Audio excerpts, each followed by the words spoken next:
Day 3 of Seahawks training camp officially in the books here at the VMAC. The first two practices were largely defensive sessions. The quarterback struggled, not a lot of touchdowns, but that changed on Saturday, especially with the Seahawks doing a lot of red zone work. Geno Smith, the connection with Tyler Lockett there, unlike any time we've seen previously. Last year, Smith had most of his success in games replacing Russell Wilson, throwing to DK Metcalf, who was back on the field with a new contract today. But while those two hooked up a couple times for short completions, it was number 16 doing most of the damage on the outside. He hooked up with Smith 3 times for touchdowns, including an impressive play where he high-pointed the football with safety Josh Jones glued all over him at the goal line. That was the second score he had. He later split a safety and a linebacker on a skinny post, and Smith hit him perfectly in stride for their third touchdown connection. Really good news for Smith as well as Lockett heading towards the second week of training camp as Smith tries to hold off Drew Lock, who had a pretty good day in his own right today with a number of touchdowns in the red zone period. He threw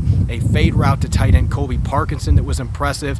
Also had a touchdown to Ken Walker, the third out of the backfield. Might have been the best pass from the entire afternoon. Walker was running a wheel route, and the throw was threaded between 3 defenders in the back right corner of the end zone. Walker actually caught 2 touchdowns out of the backfield. A bit of a surprise when you consider that he only had a handful of catches at Michigan State last year and less than 100 receiving yards out of the backfield. Not known for that necessarily, but some of that might have just been the offense he played in. He's shown so far in training camp that he's a versatile all-around running back that could be an asset in the passing game. Meanwhile, on defense, well, they did give up more points than defensive coordinator Clint Hurt would have liked in those red zone sessions. One rookie continues to stand out in the secondary. Kobe Bryant with another really good day on the outside, 3 pass breakups.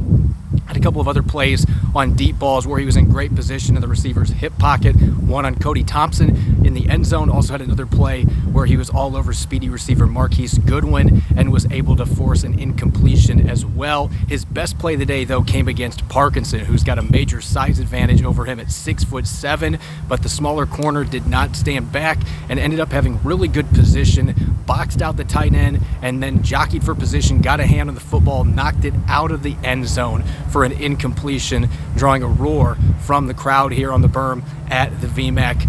Former Cincinnati star continues to impress, and right now he is squarely in the mix for a starting job in the secondary. Will continue to push forward against some of the veterans they have, but right now looking pretty good for his chances to be in the mix for one of those 2 starting spots. I'll have more on today's observations from the Day 3 of Seahawks training camp coming up on our Monday edition of Locked On Seahawks.